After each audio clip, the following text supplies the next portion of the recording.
Hello, my name is Luis Duarte, and you are at Brazilian Council. Here we discuss international relations and language learning. In today's video, we are going to talk about the legacy of Pope Francis, the first Latin American pope. Jorge Mario Bergoglio became pope after Pope Benedict XVI announced his abdication due to a crisis regarding corruption and sexual abuse by members of the church. At first, let's take a look at the profile of Jorge Mario Bergoglio. He was an Argentinian, the first pope to be a Jesuit, the first from Latin America, and the first from the Southern Hemisphere. He was also the first outside of Europe since the 18th century Syrian Pope Gregory III. And right after he became Pope, there was an interview with a Jesuit priest and at a point, this interview was held in 2013. This priest asked him, "Who is Jorge Mario Bergoglio?" And the answer that came was, "I'm a sinner. This is the most accurate definition. It's not a figure of speech, a literary genre. I'm a sinner." That is very interesting because when we come to think about the popes, we have an image of a saint, a person who is flawless. And in many cases, we can see this being supported, this image being supported by the Catholic Church. And when Pope Francis came along, one of the first things he did was to break this and uh, emphasize the flaw on his person, the fact that he's a sinner, bringing him closer to the followers, to the Catholic followers, and anyone in the world. Now, let's take a look over some of his actions, how he conducted his papacy, and a few sentences he mentioned along those 12 years. At first, I'd like to come focus on the human rights. During his papacy, he talked a lot about that. He was very close to the marginalized people, and from those we understand the immigrants, the people in jail, right, the prisoners. And one of his first actions was washing the feet and kissing the feet of prisoners.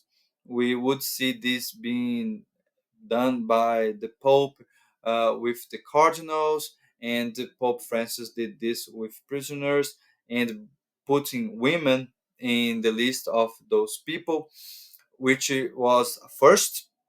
And this was also something he did when he was a cardinal in Argentina. Um, Regarding to the immigration, he held a mass on the coast where many immigrants were arriving. He also um opened the Vatican to some immigrants to live there. He didn't live in the Apostolic Palace. Instead, he lived in the guest house of the Vatican, bringing a much simpler and humble lifestyle. The car of the Pope, which the predecessors would have more luxury cars, he would move around in a Ford Focus.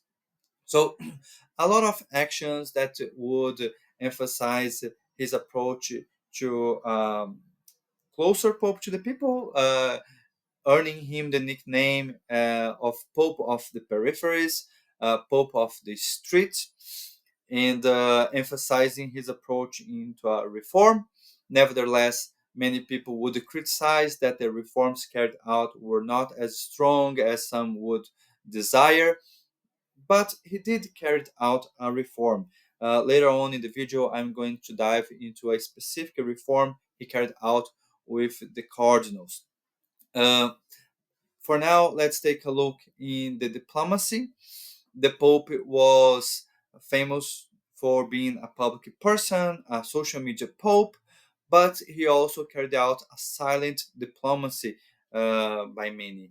And I will mention here a few examples. He sent envoys to Cuba in order to help to facilitate the liberty of some prisoners.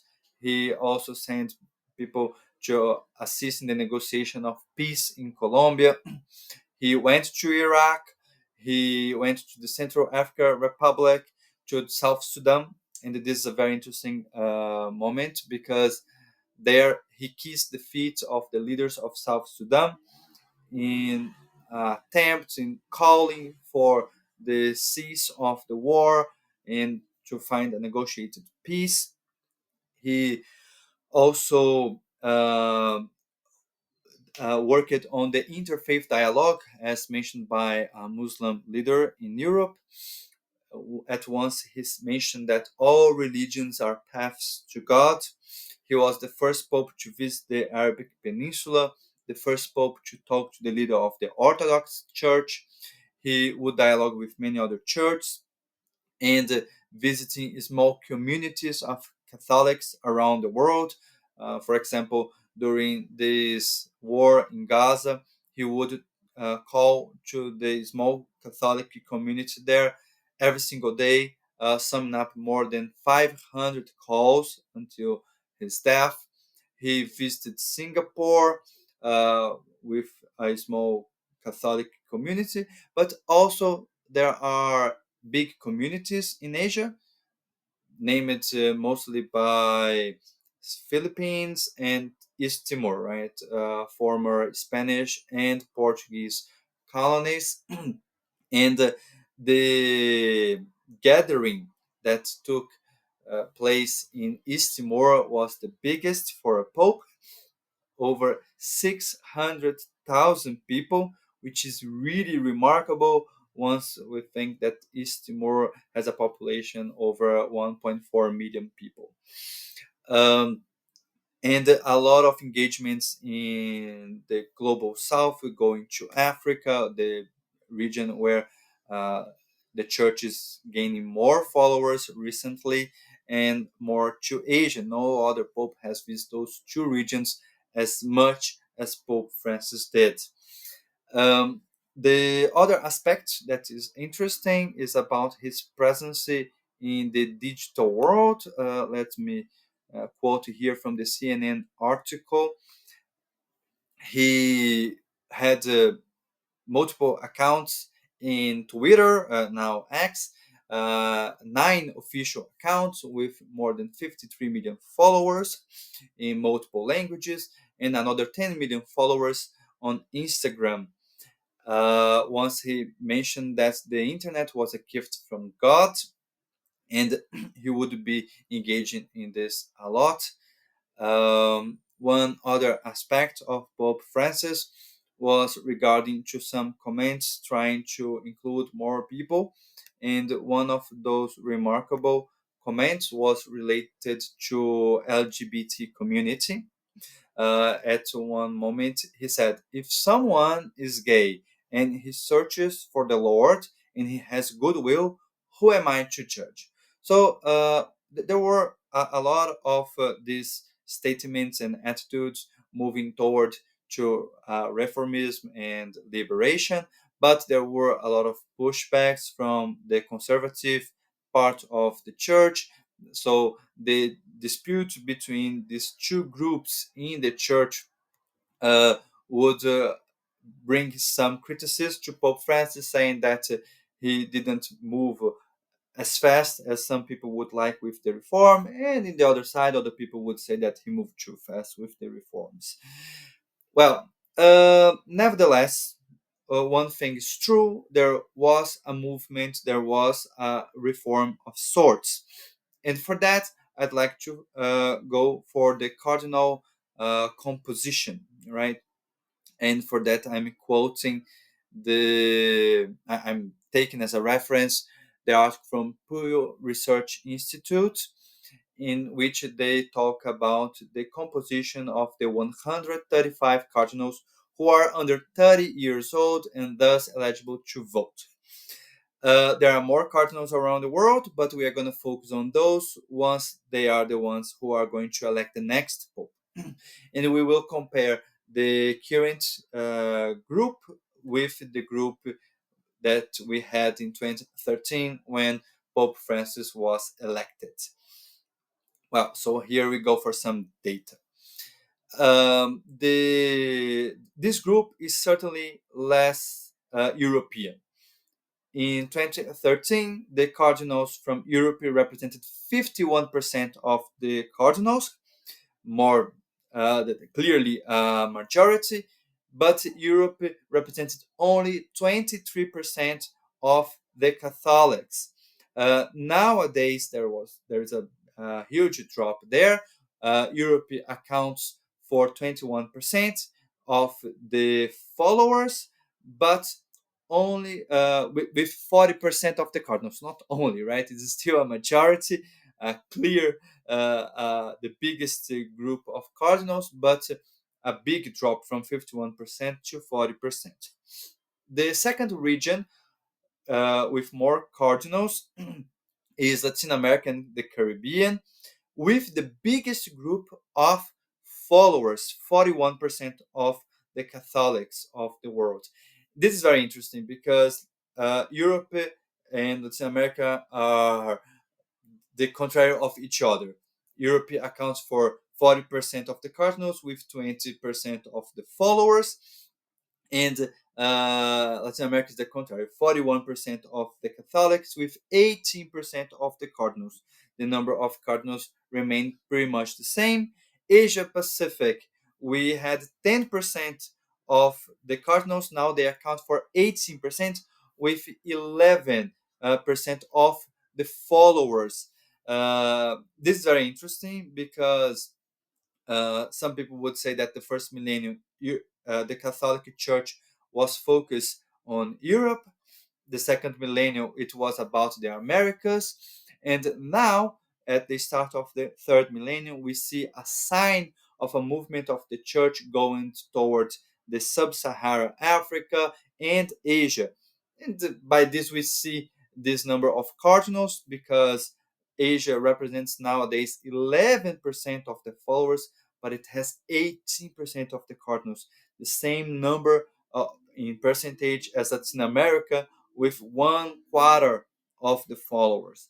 So there is an attempt here of moving toward Asia.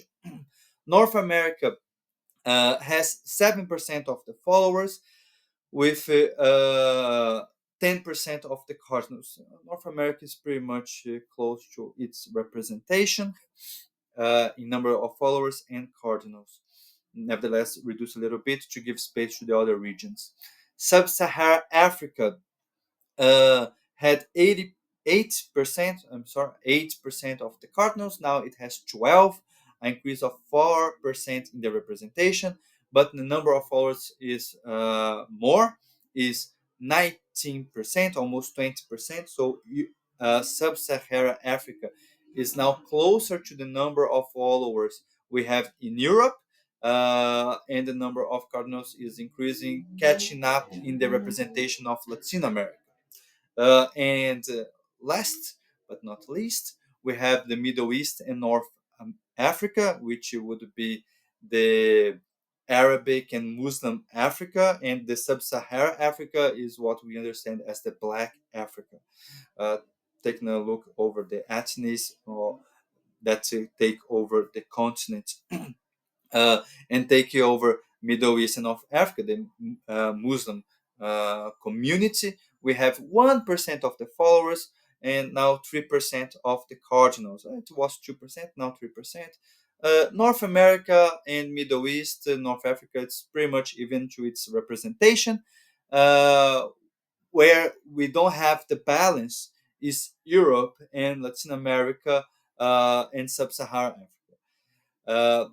This would open space for the carry on of this reform, keep reducing the number of cardinals in Europe in order to give more representation for Latin America and Sub-Saharan Africa. But it's still, there is a sign there of a movement towards Asia Pacific. So there is still a lot of questions to be answered in this new papacy. According to the rules of the Vatican, the new pope should be elected within 10 to 15 days. The cardinals are going to gather to start voting, I believe, by 7th May. And within 1 week, we would start to see some kind of news. So keep following the channel. As soon as the new pope is elected, I will bring a new video talking about the profile of this pope and what is expected. Because one other point that's important to highlight is that Pope Francis was about bringing a voice to everybody. So these new cardinals are from different regions and also different opinions. A lot of them are conservative, are more reformists, so it could go in any direction right now. Therefore, there is a lot of expectations about this new pope and what will be the approach. Let's wait and see, and see you soon.